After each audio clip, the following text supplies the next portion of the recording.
لاقیس جس نے قوم لوط کی عورتوں کو ہم جنس پرستی سکھائی۔ دوستو، آج دنیا کے کئی ممالک میں کچھ عجیب اور نیا چلن دیکھنے کو مل رہا ہے۔ لوگ اپنی محبت اور رشتے ایسے بنا رہے ہیں کہ اب مرد مرد کے ساتھ بات چیت یہ دوستی نہیں بلکہ جسمانی تعلقات بنانے لگے ہیں۔ اس طرح کچھ عورتیں بھی اپنے مردوں کو چھوڑ کر عورتوں کے ساتھ جسمانی قربت اختیار کرنے لگی ہیں۔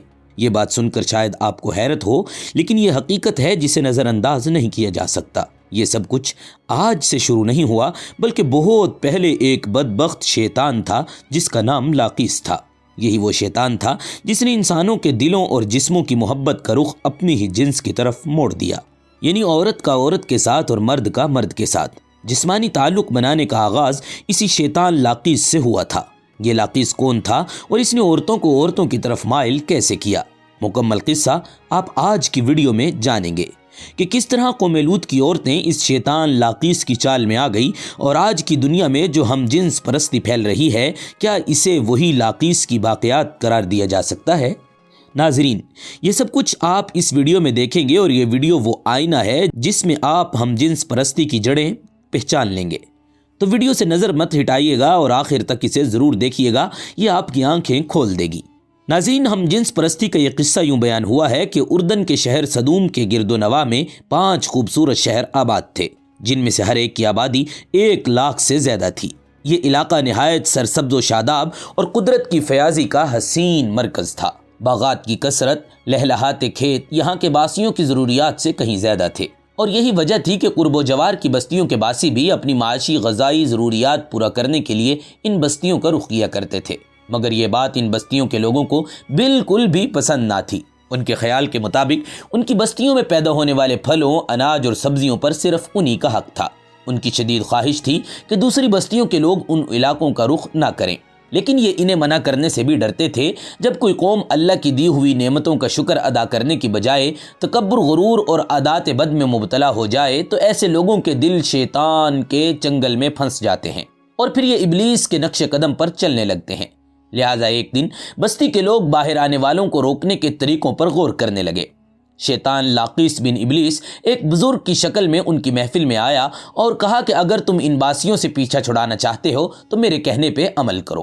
اجنبی بزرگ کی یہ بات سب کو حیران کرنے والی تھی، اور وہ یہ طریقہ سننے کے لیے بے چین ہو گئے۔ لاقیس نے کہا، میں کل بتاؤں گا۔ دوسرے دن بدبخت لاقیس ابن ابلیس خود ایک خوبصورت نوعمر لڑکے کے بھیس میں آیا اور انہیں اپنی عورتوں کی بجائے مردوں کے ساتھ بدفعلی کرنا سکھایا۔ اس طرح لاقیس بن ابلیس کے کہنے پر اس بدکاری کے موجد یعنی ملعون لوگوں نے ابتدا کی۔ انہوں نے شیطان کی ایما پر ایسا گناہ ایجاد کیا جس کا اولاد آدم میں اس سے پہلے کوئی خیال تک نہ تھا۔ لاقیس بن ابلیس نے ان لوگوں سے کہا، اگر تم لوگ مہمانوں کی آمد سے نجات چاہتے ہو تو اسی تدبیر کو اختیار کرو کہ زبردستی ان کے ساتھ بدفعلی کرو۔ لہٰذا سب سے پہلے لاقیس بن ابلیس خود ایک خوبصورت لڑکے کی شکل میں ظاہر ہوا اور اپنے ساتھ لوگوں سے خوب بدفعلی کرائی۔ پھر رفتہ رفتہ اس برے کام کے یہ لوگ اس قدر عادی ہو گئے کہ عورتوں کو چھوڑ کر مردوں سے اپنی شہوت پوری کرنے لگے۔ بدبخت لاقیس نے مردوں کو فساد میں مبتلا کر دیا تھا، لیکن اس کی یہ شیطانی سازش ابھی ختم نہیں ہوئی تھی۔ اب باری تھی عورتوں کی۔ وہ چاہتا تھا کہ اگر عورتوں کو بھی بدفعلی کی طرف مائل کر دیا جائے تو اس برے عمل میں گرفت مزید مضبوط ہو جائے گی۔ لہٰذا ایک دن بدبخت لاقیس نے اپنے مردانہ انداز کو بدلا اور ایک عورت کی شکل میں ظاہر ہوا۔ وہ علاقے میں اس عورت کے پاس گیا جو سب سے زیادہ خوبصورت اور دلکش تھی، اور اس کے ذہن میں ایسے وسوسے ڈالنے لگا جو نہایت خطرناک اور گمراہ کن تھے۔ اس نے کہا، تمہارے مرد تو تمہارے پاس نہیں آتے، وہ تمہارے ساتھ وفاداری نہیں کرتے، وہ اپنی خواہشات کو تمہارے بغیر ہی دوسرے مردوں سے پورا کر رہے ہیں۔ تمہاری خوبصورتی اور جوانی بیکار جا رہی ہے۔ تم کب تک ان مردوں کی بے وفائی سہتی رہو گی؟ کب تک اپنی تنہائی کو برداشت کرتی رہو گی؟ تم کوئی کمزور یا لاچار نہیں ہو۔ اگر وہ مرد تمہیں چھوڑ چکے ہیں تو اب تم بھی انہیں احساس دلاؤ کہ تمہیں خوش رہنا ہے۔ تمہیں بھی محبت کا حق ہے، ان سے بدلہ لو۔ جس طرح وہ تمہیں چھوڑ کر دوسروں کے ساتھ لگے ہوئے ہیں، تم بھی اپنی ہی جیسی عورتوں کے ساتھ محبت کرو تاکہ وہ جلیں، تڑپیں اور جان لیں کہ عورت صرف رو کر رہ جانے کا نام نہیں بلکہ وہ بدلہ لینا بھی جانتی ہے۔ یہ وسوسہ سن کر وہ عورت چونک گئی، لیکن بدبخت لاقیس نے اسے دلائل سے قائل کرنا شروع کر دیا۔ اگر مرد تمہیں نظر انداز کرتے ہیں اور اپنی خواہشات میں تمہیں چھوڑ دیتے ہیں تو تم بھی اپنی محبت اپنی ہی جنس کے ساتھ کر سکتی ہو۔ یہ کوئی گناہ نہیں ہے بلکہ تمہاری طاقت کا اظہار ہے۔ یہ بدلہ ہے ان مردوں کا جو تمہیں چھوڑ چکے ہیں۔ اب وقت ہے کہ ہم عورتیں بھی اپنی آزادی کا مظاہرہ کریں اور اپنی خوشی کے لیے اپنے جسم کا اختیار خود رکھیں۔ یہ باتیں سن کر وہ عورت اندر سے بے چین ہوئی، اس کی آنکھوں میں شک اور غم کے ساتھ ساتھ عجیب سی خواہش بھی جاگی۔ پھر وہ عورت اپنے دل کی باتیں لے کر باقی عورتوں کے پاس گئی۔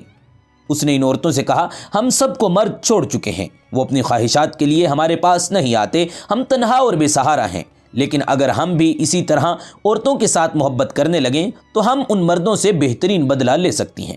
جب یہ باتیں باقی عورتوں نے سنی تو ان کے دلوں میں بھی ہلچل مچ گئی۔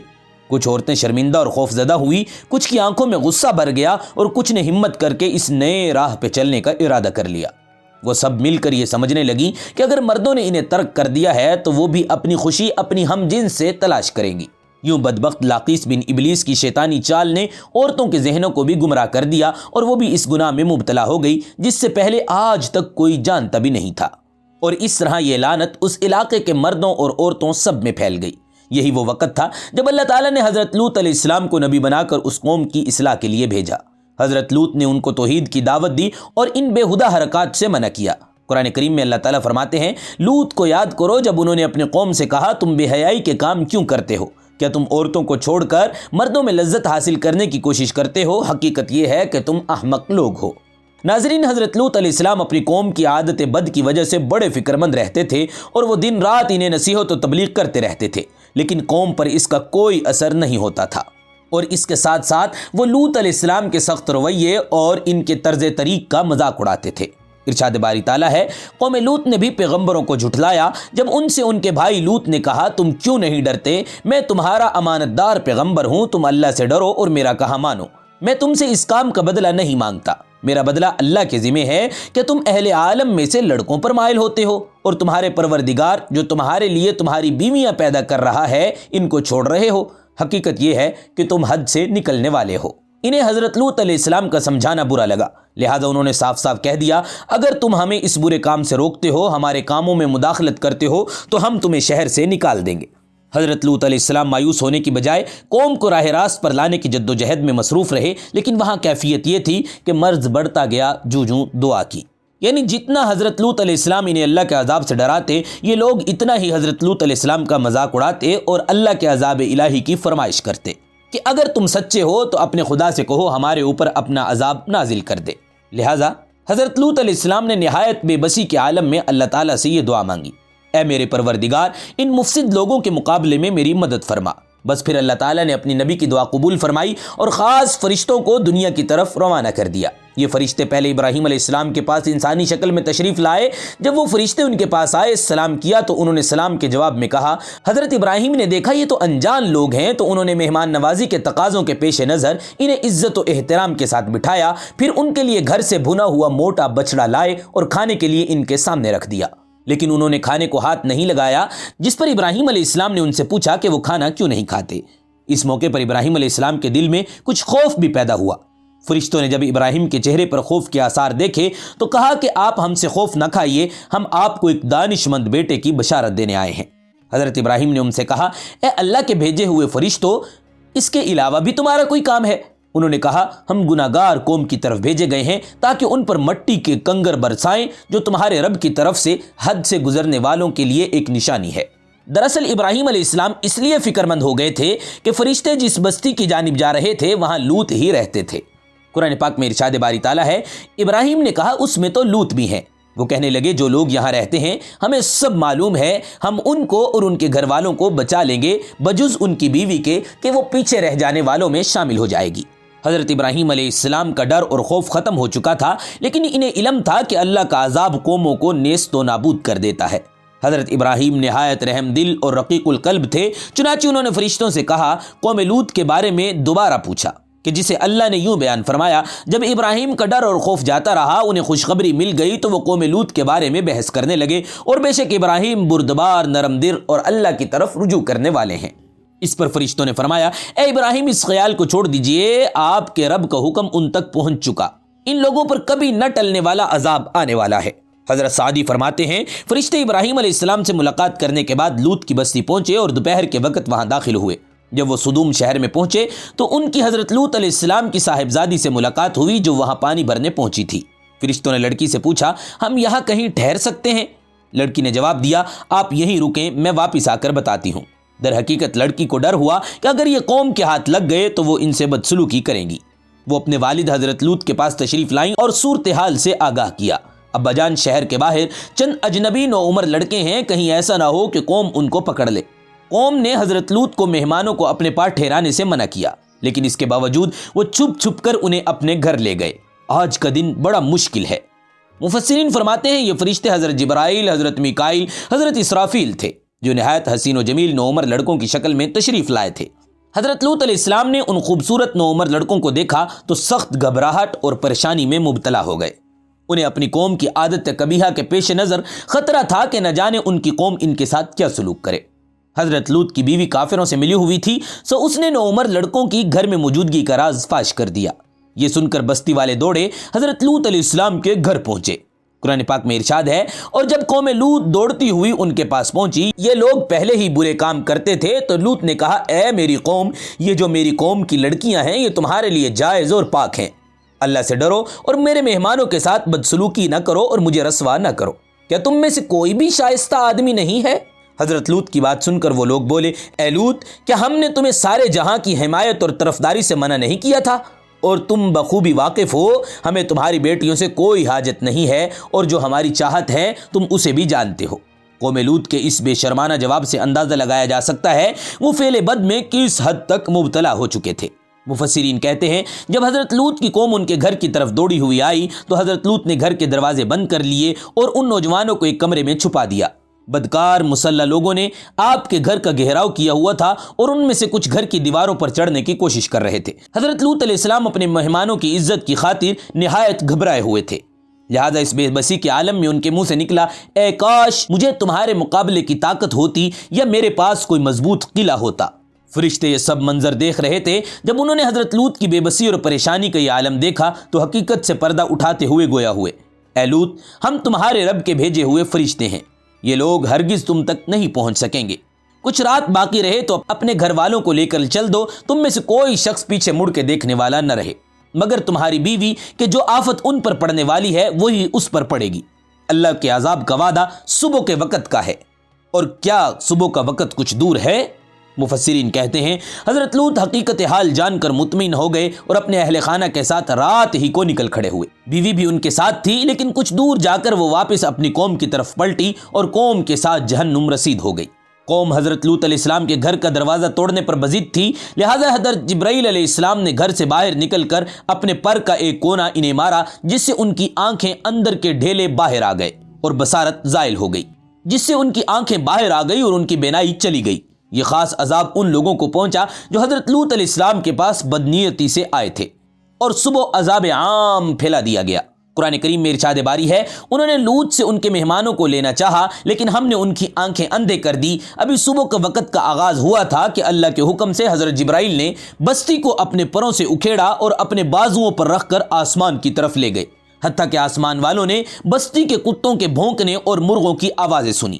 پھر اس بستی کو زمین پر دے مارا، جس کے بعد ان پر پتھروں کی بارش ہوئی، ہر پتھر پر مرنے والے کا نام لکھا ہوا تھا۔ جب یہ پتھر ان کو لگے تو سر پاش پاش ہو گئے۔ صبح سویرے شروع ہونے والا یہ عذاب اشراق تک پوری بستی کو نیست و نابود کر چکا تھا۔ اگر کوئی شخص بستی سے باہر تھا تو اسے بھی وہ پتھر اسی جگہ لگا جہاں وہ موجود تھا۔